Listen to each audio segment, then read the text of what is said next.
दोस्तों नमस्कार। एनसीईआरटी गणित कक्षा 10वीं में आप सभी का स्वागत है। आज हम प्रश्नावली 3.3 का प्रश्न संख्या 1 का 5वां को हल कर रहे हैं। तो आइए देखिए क्वेश्चन क्या कर रहा है। निम्न रैखिक समीकरण युग्म को प्रतिस्थापन विधि से हल कीजिए। मतलब ये जो समीकरण दिया है इसको प्रतिस्थापन विधि से हल करेंगे, ठीक है। तो देखिए प्रतिस्थापन विधि का क्या नियम होता है। इसको समीकरण 1 कहते हैं, जो ये है इसको समीकरण नंबर 1 कहते हैं, ठीक है। ये वाला समीकरण 2 कहते हैं, ठीक है। हल करना मतलब कोई भी समीकरण दिया है, हल करना मतलब कि एक्स और वाई को मान निकालना है। तो इसको कैसे एक्स वाई को मान निकालते हैं, यहाँ देखिए। सबसे पहले समीकरण 1 को लेते हैं, ठीक है। और समीकरण 1 में को लेते हैं, इसमें से एक्स का मान निकालते हैं या वाई को मान निकालते हैं, और समीकरण 2 में रख देते हैं, ठीक है। वहाँ से कोई और मान निकलेगा और उसको समीकरण 1 या 2 में रख देंगे, बस वही आंसर हो जाएगा, ठीक है। या ये रटना नहीं है कि पहले समीकरण हम 1 ही लेंगे तो आंसर आएगा। हम समीकरण 2 को भी ले सकते हैं। यहाँ लिखेंगे समीकरण 2 से, तो समीकरण 2 से एक्स का मान या वाई का मान निकालेंगे, और एक्स या वाई का मान जो भी मतलब आएगा, ठीक है, समीकरण 1 में रख देंगे, ठीक है ना। और उस फिर जो आएगा वहाँ से आंसर 1 और 2 में रख देंगे, फाइनल आंसर दे देगा। ऐसे समझ में नहीं आ रहा है तो क्वेश्चन से देखिए। सबसे पहले हम समीकरण 1 ले रहे हैं, इसको समीकरण 1 ले रहे हैं। ये रटना नहीं है कि समीकरण 1 ही लेंगे तो आंसर आएगा, समीकरण 2 भी ले सकते हैं। तो देखिए समीकरण 1 ले रहे हैं सबसे पहले, तो यहाँ लिखेंगे समीकरण 1 से। समीकरण 1 क्या है, √2x प्लस √3y = 0, ठीक है। यहाँ पर अब बोले हैं यहाँ से x का मान निकालिए या y का मान निकालिए, और इस x या y का मान समीकरण 2 में रख देते हैं। यही नियम होता है, यही रूल होता है। या फिर समीकरण 2 को लेते तो वहाँ से इसमें से एक्स वाई का जो भी मान आता समीकरण 1 में रख देते। पहला स्टेप यही होता है, सारे क्वेश्चन में यही रूल है, यही नियम है। रट करना पड़िएगा कि हम समीकरण 1 लिए हैं तो आप भी 1 ही पर आंसर आएगा, 2 पर भी आ जाएगा, ठीक है। आगे देखिए इसको हल करेंगे। यहाँ से x का मान निकाल रहे हैं, ठीक है। ये जो x का मान निकाल रहे हैं हम यहाँ से, ये देखिए यहाँ से, तो हमको x का मान निकालना है ये चीज़। तो यहाँ लिखेंगे 2√2x बराबर, ये देखिए 0 है तो बराबर के इधर जाएगा, तो ये प्लस में है, प्लस √3y है तो बराबर के इधर जाएगा तो चिन्ह बदल जाता है, ये प्लस में रहता है तो माइनस में हो जाता है, तो -√3y, ठीक है। हमको x का मान निकालना है इसको। अब यहाँ 0 है तो 0 का मतलब कुछ नहीं। अब देखिए x का मान निकालना है तो यहाँ पर ये गुणा में रहता है, अगला स्टेप में ये भाग में आ जाता है, तो x बराबर हो जाएगा -√3y/√2, ठीक है। ये आ गया हमारा नया समीकरण 3। अब इस x का मान समीकरण 2 में रखा जाता है, यही नियम है, यही रूल होता है, ठीक है। अब लिखेंगे यहाँ x का मान समीकरण 2 में रखने पर, ठीक है। ये समीकरण 2 है, यहाँ देखिए ये समीकरण हमारा 2 है, तो दिखाई दे रहा है, यहाँ देखिए ये समीकरण ये 2 है। तो इस x का मान इस समीकरण 2 में रख रहे हैं, मतलब यहाँ रख रहे हैं। एक बार समीकरण लिख दे रहे हैं, √3x - √8y = 0। अब x का मान देखिए, ये चीज़, ये x का मान आया तो समीकरण 2 में रख रहे हैं, तो √3, x के जगह पर ये वाला वैल्यू रख रहे हैं -√3y बट्टा में √2, ये -√8y = 0। अब थोड़ा रूट का कैलकुलेशन देख लीजिए, रूट का जोड़ घटाव कैसे होता है, ठीक है। अगर नहीं जानते हैं तो अच्छा से जान लीजिएगा यहाँ पर। ये ये उड़ क्यों रहा है? देखिए √3 में या √3 में गुणा करेंगे, ठीक है ना। तो यहाँ देखिए √3 में और √3 में गुणा करें तो √9 हो जाएगा, ठीक है। √9 का वर्गमूल 3 हो जाता है।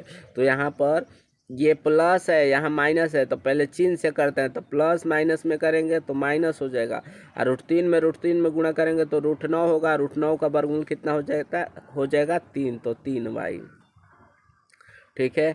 नीचे √2 है माइनस √8y = 0। अब यहाँ देखिए ये बट्टा पक्का जोड़ घटा हो गया, ठीक है ना। तो यहाँ कुछ नहीं है तो 1 छिपा है। √2 में या 1 में लघुत्तम लेंगे तो √2 होगा, ठीक है। नीचे नीचे बटा का घटाव कर रहे हैं, नीचे नीचे भाग देते हैं, जो आंसर आता है ऊपर गुणा कर देते हैं। तो √2 में भाग देंगे तो एक बार में जाएगा। 1 में -3y में गुणा करेंगे तो -3y, ये माइनस है तो माइनस। 1 को √2 में भाग देंगे तो √2 बार में, √2 को √8y से गुणा कर देंगे तो यहाँ देखिए √2 गुणे √8y, ठीक है। √2 में करेंगे तो कितना हो जाएगा, तो √16 के वर्गमूल कितना हो जाएगा 4, तो 4y हो जाएगा। चिन्ह माइनस का है तो 4y = 0, ठीक है।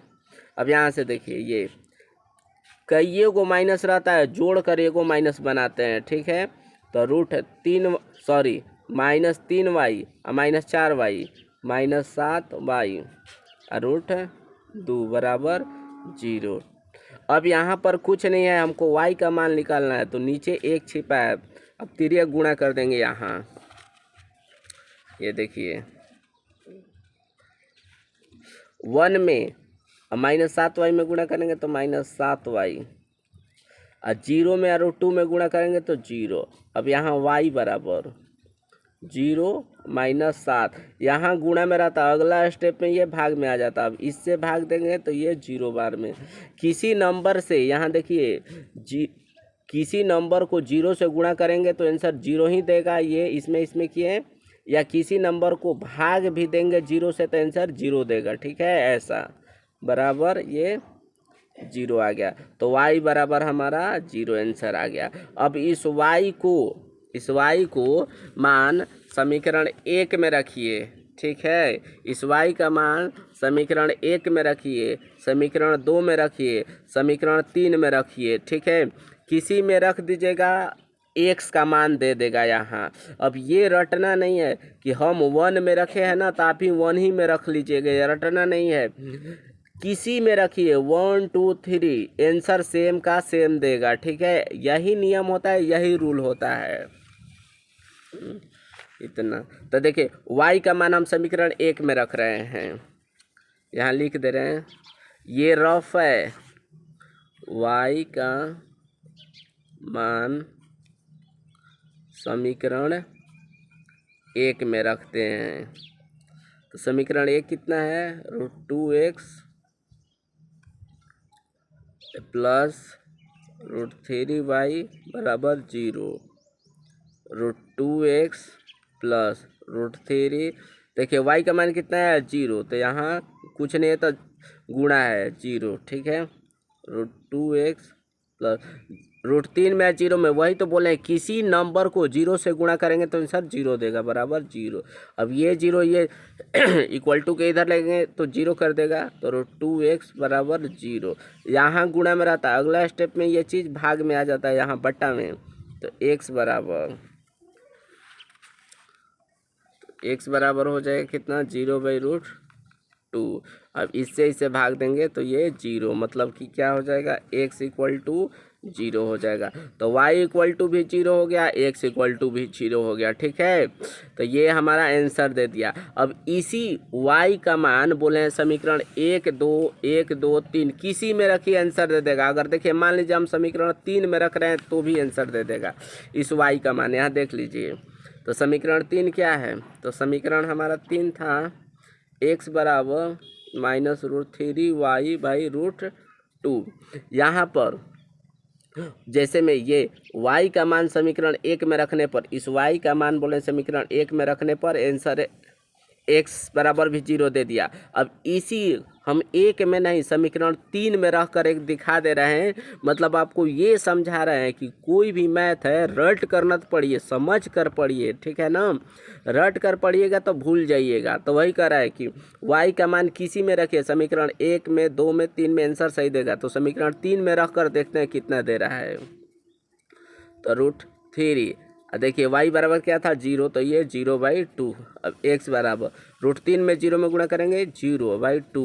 अब x बराबर 2 से इसको भाग देंगे 0 बार में, तो देखिए ये भी हमारा 0 आ गया। ठीक है, अगर क्वेश्चन पसंद है तो इसे एक लाइक शेयर सब्सक्राइब कर दीजिएगा। ठीक है, थैंक्स।